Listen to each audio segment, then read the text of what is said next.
My name is Nathan Ellis, 37 years old. To the world, I'm a Major General in the US Army, one of the youngest to ever hold that title, and a specialist in global cyber defense. But to my family, I'm just Nate, the disappointment, the one who chose dirt and discipline over dollars and legacy. I stood in front of the mirror that morning in a black suit, perfectly tailored, the medals left behind, the rank hidden beneath a collar, not because I was ashamed, but because today wasn't about the army. It was about family, the one that barely remembered I existed. Outside the window of my hotel suite, the towering skyline of Manhattan glittered beneath the spring sun. Down below, the Hotel Avalon buzzed with luxury sedans and paparazzi drones. It was my younger brother's wedding day, and like everything Cameron touched, it was extravagant, over the top, and engineered to impress. I adjusted the tie around my neck, the same tie I wore the day I addressed NATO's Cybersecurity Council. Back then, the room was silent, not out of awe but out of fear. That day, I'd laid out how close we'd come to a digital collapse. Today, I was preparing for a different kind of battle, the subtle, suffocating sting of being invisible among my own blood. My father, Victor Ellis, was a titan, founder and CEO of Ellis Dynamics, one of the largest private tech conglomerates on the East Coast. You name it, medical systems, defense software, global logistics, he had his hand in it. My mother, Marjorie, was the quieter force, elegant, poised, a master of diplomacy behind the scenes, and Cameron, the golden boy.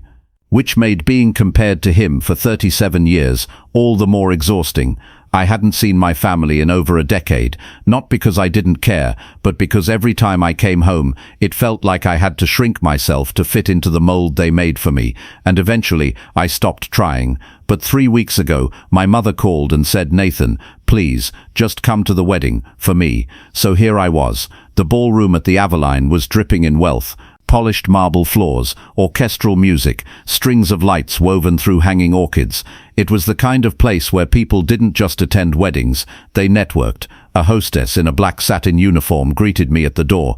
"Mr. Ellis, table 19, right this way." Table 19, in the far back, behind a potted tree and next to the sound booth. Not with the family, not near the stage, just I nodded politely, thanked her, and made my way through the sea of tailored tuxedos and pearl-draped guests. I heard whispers as I passed. "Is that the older Ellis brother? Didn't he go into the military? Such a shame. With that brain, he could have been someone." I smiled, politely, sat down, quietly, and said nothing, because I knew something they didn't. In 5 days, I'd be sitting across the table from Victor and Cameron again, not as a forgotten soldier, but as the man deciding the fate of a $2 billion defense contract. But tonight, I would let them talk, let them underestimate me, let them laugh, because the most satisfying revenge always begins in silence. The lights in the ballroom dimmed, just enough to signal that the formal part of the evening was about to begin. Guests slowly made their way to their tables, laughter fading into the soft hush of anticipation. I watched from the shadows of table 19, far enough from the action that I may as well have been watching a performance from the balcony of a theater. Cameron took the stage with his bride, Juliet, a stunning woman in a pearl-detailed gown and effortless confidence. They looked perfect together, picture perfect, like the kind of couple that belonged on the cover of some lifestyle magazine your boss keeps on his desk. The applause was thunderous. Then Victor, my father, stepped up to the microphone. He didn't need a cue card. Victor Ellis never needed a script. He looked out over the crowd like a general addressing his troops. "You all know me," he began, "but today I'm not here as a CEO. I'm here as a proud father." The guests chuckled politely. He turned to Cameron, raised his glass. "Son, you've made me prouder than I ever imagined, from Princeton to the boardroom, and now standing beside this incredible woman, you've built a future I only ever dreamed of for my children." I felt my stomach twist, not from envy, but from the precision of a mission. Not a word about me, not even a passing mention. Then came the line that snapped something deep inside me. Victor raised his voice just slightly, eyes scanning the room. And to think, all of this built by a family of doers, builders, visionaries, not low-level uniform chasers. Laughter erupted from one of the front tables, the kind of laugh that's half confusion, half cruelty. My jaw clenched. I didn't need a name to know who he meant, because there was only one uniform in this family, only one son who chose the military over the stock market. Only one son who wasn't wearing a Rolex or Armani today. I stared at him from across the room, and for the first time in years, I didn't feel sadness. I felt clarity. This wasn't a misunderstanding. It wasn't a rift that time could heal. This was rejection, purposeful, polished. As the applause rolled in again, Juliet leaned into Cameron and whispered something with a smile. He grinned, kissed her hand and turned to beam at the crowd. Everything in that moment looked perfect. The Ellis legacy on full display, except for the one seat in the corner, the one they didn't think mattered, mine. But 5 days from now, Victor Ellis would sit across from me in a glass conference room at Cyber Command HQ, watching me review every line of his company's Project Titan proposal, a contract so critical it would make or break his future in defense, and I wouldn't have to say a word. The crest on my uniform would say it all. The wedding dragged on for hours. Toasts turned into dances, dances into laughter, and laughter into 1,000 flashlit photos, none of which would include me. By the time I slipped out, unnoticed, the music still thumped behind me like a heartbeat I didn't belong to. I called a cab. I didn't want the driver arranged by my father's staff or a courtesy ride from anyone important. I just wanted quiet. Outside, the city was buzzing. But inside, I felt empty. Not because they rejected me, but because they didn't even think I was worth rejecting out loud. My parents' estate sat 20 minutes outside Manhattan, in a quiet, opulent suburb called Ashbourne Heights, a place where every home had gates, and every gate had a story behind it. Their mansion looked like something out of a European catalogue, wide stone archways, custom ironwork, and a lawn so perfect it looked artificial. I stood outside the tall gate and let the security camera scan my face. After a brief pause, the iron bars parted silently. They hadn't removed me from the system, at least not yet. Inside, the air smelled like lavender polish and old money. I was greeted by Mrs. Greaves, the long-time housekeeper. She'd raised me almost as much as my own mother did. "Nathan," she said with a warmth no one else had offered all day. Her eyes softened. "I didn't expect you to come back here after you know." I just smiled. She offered to bring tea, but I declined and headed upstairs to what used to be my bedroom. It was barely recognizable now. The posters, books, and photos I'd left behind were gone, replaced by a guest bed, white walls, and a bland painting of a field that could have been from any hotel, like I'd never lived there at all.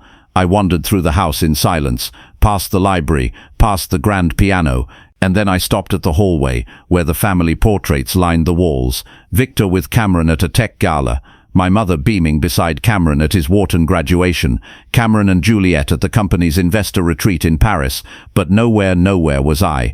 Not one photo, not one medal, not even the framed picture I mailed my mother when I received my Bronze Star. Gone, erased. I finally reached the far end of the hall, and tucked into the shadows was one single frame.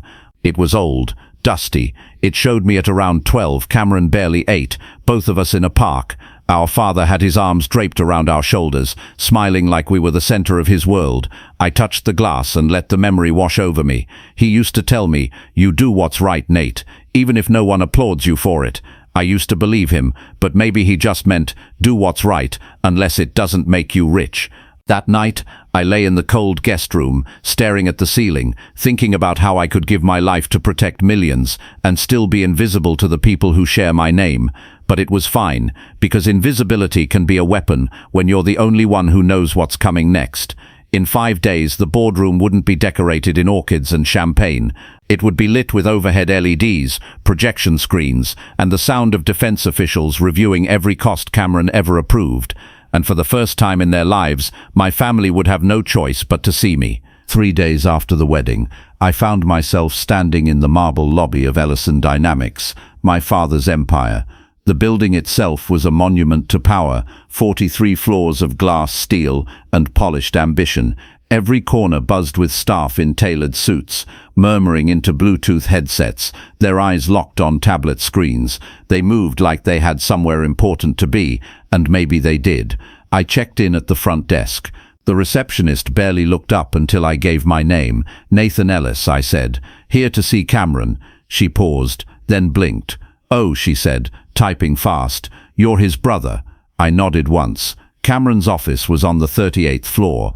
As the elevator rose, I glanced at my reflection in the polished steel walls. No uniform today, just slacks, a button-down, and the quiet confidence of someone who doesn't need to prove anything anymore. The elevator opened to a wide reception area, lined with abstract art and a view of the skyline that stretched all the way to the harbor. A young assistant ushered me in. Cameron was seated behind a massive glass desk, tapping through a financial dashboard on a curved screen. When he saw me, he stood with a bright, effortless grin. "Nate, wow, didn't expect you." His handshake was firm but brief. No warmth. "Wanted to stop by. Say congratulations," I said. "Appreciated," he replied. "Juliet's still glowing. You know how she is." He gestured toward a leather chair and I sat. The office was tasteful, modern. Dozens of framed awards lined the wall. Cameron's face appeared in most of them. I didn't spot a single photo of family. "So," he said, leaning back, "still in the army, huh? Still in the army, huh? Not many people would give up everything for, what? A cot in a barracks." He didn't mean to insult me. He didn't think he was being cruel. He just truly couldn't understand that some people define purpose without a price tag. "I like what I do," I replied simply. He shrugged. "Fair, though if you ever want out, you know Dad and I could set you up. Nothing major, just something steady. Director level to start. Real-world experience, a few perks. At least you won't be invisible." That last word stung more than I wanted it to, but I didn't flinch. I just smiled.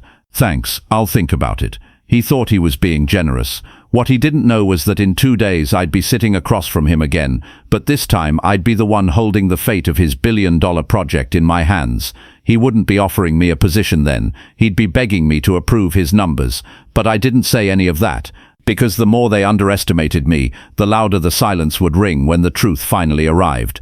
That evening, the estate came alive again. Victor and Evelyn, my parents, were hosting a post-wedding dinner for close friends and elite partners.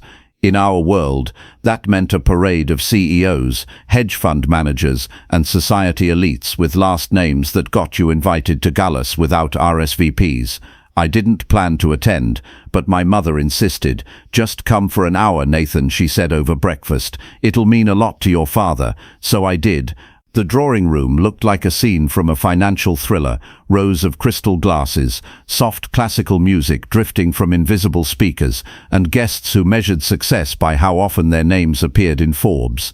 As I stepped in, conversations barely paused. Some glanced my way, curious, amused. I nodded politely and moved to the edge of the room. That's when Victor spotted me. "Nathan," he said loudly, waving a hand. Come in, everyone. This is my eldest son, the soldier." Laughter erupted from the group around him, not the belly laugh kind, the worse kind, the polite but condescending kind. One of his colleagues, a barrel-chested man with a Rolex the size of a dessert plate, chimed in. "Didn't take the family business, huh? That's a bold move. Gave up yachts for uniforms." Another woman, in diamonds so bright they reflected on her champagne flute, added, "Well, we need brave men out there, even if it's just, tech work behind the scenes." I forced a smile. "Cybersecurity mostly," I said. "Some defense infrastructure, classified stuff." They laughed again. "Classified? Ooh, sounds like a Jason Bourne novel." Victor raised his glass. "He's got a good heart, our Nate, just not a business mind. But maybe one day he'll come around and join the real world." My father used to say integrity mattered more than anything. Now he was telling a room of strangers that my life protecting theirs didn't count as real. I wanted to stand there and tell them everything. About the terrorist cells I'd helped dismantle. About the cyber attacks I'd thwarted on American infrastructure. About the encryption protocols I'd built that protect their private data every day. But I didn't, because the time for explanations was over. In 48 hours, these same people would receive an executive briefing, and when they walked into that boardroom and saw Major General Nathan Ellis at the head of the table, they'd understand exactly how real I was. Monday arrived, like a calm before a storm. I woke early, laced my boots with the same steady rhythm I had for years, and put on my full dress uniform. The dark navy jacket bore my ribbons and medals. 4 silver stars shimmered quietly on my shoulders, a symbol of rank that most people in that boardroom had no idea I possessed. As I looked in the mirror, I didn't see the lowly soldier anymore. I saw Major General Nathan Ellis, the one who led cyber ops for the US Army. The one who could greenlight or kill a defense contract with a single recommendation. And today, I wasn't just attending the meeting, I was running it. The black government SUV pulled up to Ellis Dynamics' gleaming skyscraper. I stepped out, nodded at the guards, and was escorted by a nervous assistant through security and up to the executive floor. Whispers trailed behind me like a breeze. People noticed the uniform now. Their eyes darted to my stars. Their voices dropped in volume. They still didn't know exactly who I was, but they were about to find out. The boardroom was enormous, a high-ceilinged space lined with floor-to-ceiling windows that gave a sweeping view of the skyline. The table stretched nearly 15 feet long, made of dark mahogany and polished to perfection. Victor sat at the far end, flanked by Cameron and a dozen other executives. Robert Callahan, the chairman of the board, stood at the front, speaking softly to someone from the Pentagon team. He looked up as I entered and gave me a warm smile. "General Ellis," he said, "welcome." Victor's eyes flicked toward me, confusion flooding his face. He nudged Cameron and whispered something. Cameron turned, looked up, and froze. I walked calmly to the seat next to Robert and opened my folder. Robert cleared his throat and tapped the table lightly. "Ladies and gentlemen," he began, "we're here today to discuss final authorization for Project Sentinel, a cybersecurity initiative vital to the Department of Defense. As such, it is my honor to introduce our liaison from the military side, the one responsible for evaluation, oversight, and final recommendation to the Joint Defense Committee." He turned to me with a nod. "Major General Nathan Ellis, U.S. Army Cyber Command." You could have heard a pin drop. Victor stared at me like he was seeing a ghost. Cameron looked physically ill, gripping the table's edge.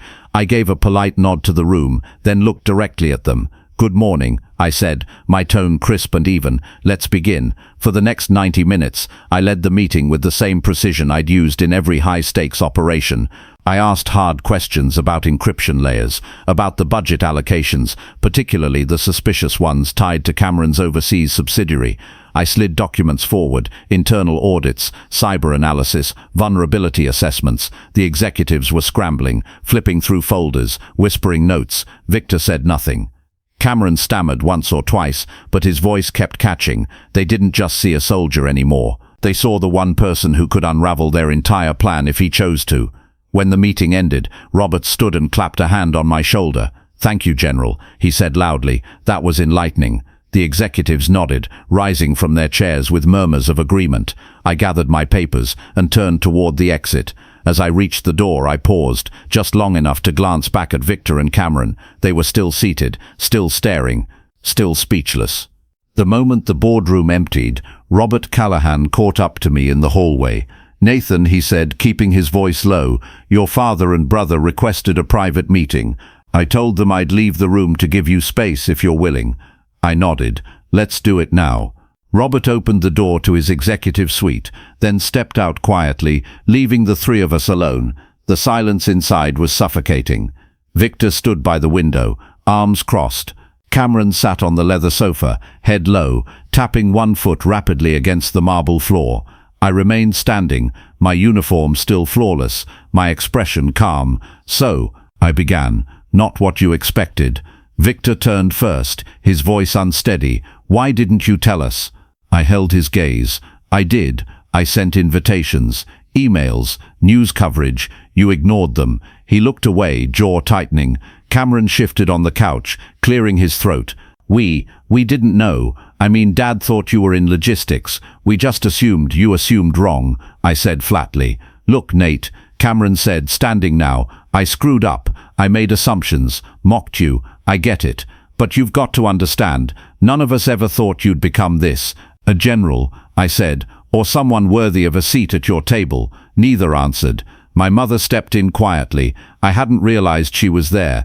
She looked smaller than I remembered, older, more tired. "Nathan," she whispered, "we were wrong. We didn't know what you became, who you became. I'm so sorry." I said nothing for a moment. Then I spoke, not as a general, but as a son. "I never needed you to be proud of the medals. I just wanted you to respect the road I chose." Victor swallowed hard, his voice softer now. "You're right. I failed you. I thought I was guiding you away from something beneath you. But I was the one too blind to see what you were building." Cameron looked at me now with open sincerity. "What happens to the project?" he asked. "After today?" I paused, then handed him a revised contract summary. There are holes in your numbers, yes, but they can be fixed. I'll give you a chance to do that, because I believe in doing the right thing. He looked stunned. You're not going to expose it. Not unless you force me to. Why? He asked. After how we treated you. I looked at both of them. Because integrity doesn't vanish just because other people forget it. Victor nodded slowly, walking toward me. He extended his hand, but then hesitated. Instead, he pulled me into a rare embrace. You're the man I wish I had been, he said quietly, and the son I don't deserve. I said nothing, just stood there, letting the moment land. For the first time in years, I felt seen. Not as the black sheep, but as the man I'd fought to become, and it was enough. The following morning, I returned to my office near the Pentagon. The air there always felt grounded, focused.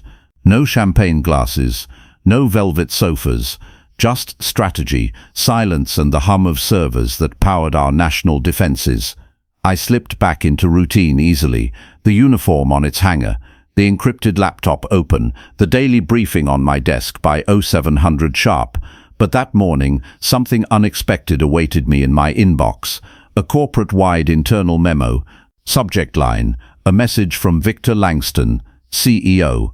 It read, "To all Ellis and Dynamics staff, there are moments when a leader must admit fault, and today is such a moment. For years I've spoken proudly of our achievements, our contracts, our innovations, but I failed to acknowledge one of our most critical allies.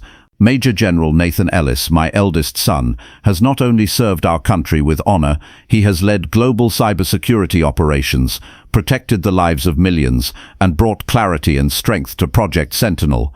For too long, I saw him only through the lens of what I thought success should look like. I was wrong. We are privileged to have earned his partnership, and I am privileged to call him my son, Victor Langston. It wasn't a press release or a PR move. It was honest, public, vulnerable. I hadn't expected it, but I appreciated it. Still, my mind drifted back to the meeting room. Cameron's nervous hands, Victor's trembling voice, my mother's tear-filled eyes. It wasn't vindication I'd felt then. It was something quieter, deeper, resolution. That evening, I received a package at my apartment. Inside was a framed photograph of me at the NATO ceremony from 2 years prior, standing in uniform, a foreign dignitary pinning a medal to my chest. Tucked behind the frame was a handwritten note. "Will hung this in the main hallway today. Mom." I placed the frame on my desk. Next to it, I set down my West Point ring. For the first time in a long time, I didn't feel like the outsider in my own bloodline. 3 days after the boardroom showdown, I received a simple text from Cameron. Coffee, just us, no suits, no titles. It was short, awkward, and honest. I replied, "Tomorrow, 10 a.m., the cafe across from Langston High." That little cafe, with its peeling red awning and smell of burnt espresso, was where Cameron and I used to sit on lazy weekends as kids. We'd share fries, argue about video games, and dream of what we'd become one day. I showed up 10 minutes early. He was already there. Cameron wore a hoodie instead of his usual blazer. No briefcase, no watch, just a small black coffee and a nervous smile.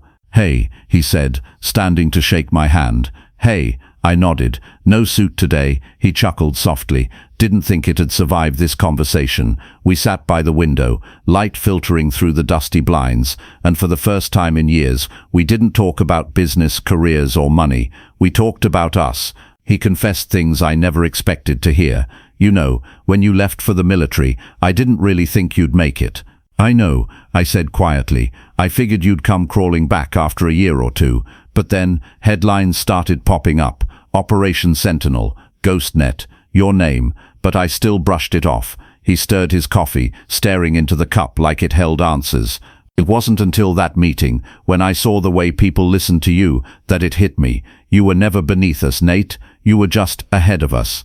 I didn't speak right away, because those words, even from my younger brother, mattered more than I expected. "I wasn't trying to prove anything," I said at last. "I just wanted to live a life that meant something to me." He looked at me, eyes clear now. "Well, you did. And if I ever have a son, I want him to grow up the way you did, not afraid to choose his own way." That one hit deep. We clinked our coffee cups together, a silent toast to growth, to forgiveness, to starting over. As we stood to leave, Cameron pulled something from his pocket, a folded paper. "I rewrote the Sentinel proposal," he said, "stripped out all the fluff. It's tighter now, cleaner, smarter." He paused. "Would you look at it? Not as my brother, but as the guy who actually knows what he's doing." I smiled, taking the paper. "I'd be honored." A few weeks passed. The storm had calmed. The Sentinel project was back on track. Cameron's revised budget passed scrutiny, and Ellis Dynamics secured its contract, this time without shortcuts. But something more meaningful happened during those weeks. My family started showing up, not at ceremonies or meetings, but in life. I was working late one Thursday evening when I got a call from my father. Not a text, not an email, a call. "Nathan," he said, "your mum made her lasagna. She thought maybe you'd come over." I paused, then smiled. "Yeah, I'll be there in 20. Their house looked the same as always, grand, immaculate, too polished to feel real. But inside, things had shifted. The picture frames on the hallway table had changed. There, beside Cameron's wedding photo and my dad's magazine cover, was me, in uniform, medal in hand, standing tall. My mother greeted me at the door, arms already open. "My general," she said, voice cracking. "I made extra garlic bread." My father stood behind her, hands awkwardly in his pockets. "I set a place for you at the head of the table." That night, we talked, really talked, not about headlines or contracts, but memories, mistakes, regrets. Cameron called mid-meal just to say hello and promised to stop by on the weekend. For the first time in years, I didn't feel like a visitor in my family. I felt like part of it. A few months later, I received another invitation, this time from the White House, a small private ceremony honoring cybersecurity veterans. I was to receive a commendation directly from the Secretary of Defense. I forwarded the invite to my parents, unsure what to expect. My mother called me back within 10 minutes. "We've already bought plane tickets." And they were there, front row, tears in their eyes, applause echoing as I stepped up in dress uniform to receive the medal. As the ceremony ended, Victor reached for my hand. "I spent years trying to mold you into the man I thought the world needed," he said quietly, "but it turns out you became something better." "I didn't become better," I said. "I just stopped waiting for permission." He nodded, then surprised me. "You led the way, and we're following now." Today I still live near the Pentagon. My apartment is modest, my desk cluttered with files, my uniform still hanging proudly, but the weight I used to carry, the longing for their recognition, is gone. We're not perfect, but we're healing, and in that healing I found something better than approval. I found peace, because being the lowly soldier was never the insult they thought it was. It was the foundation of the man I was always meant to be.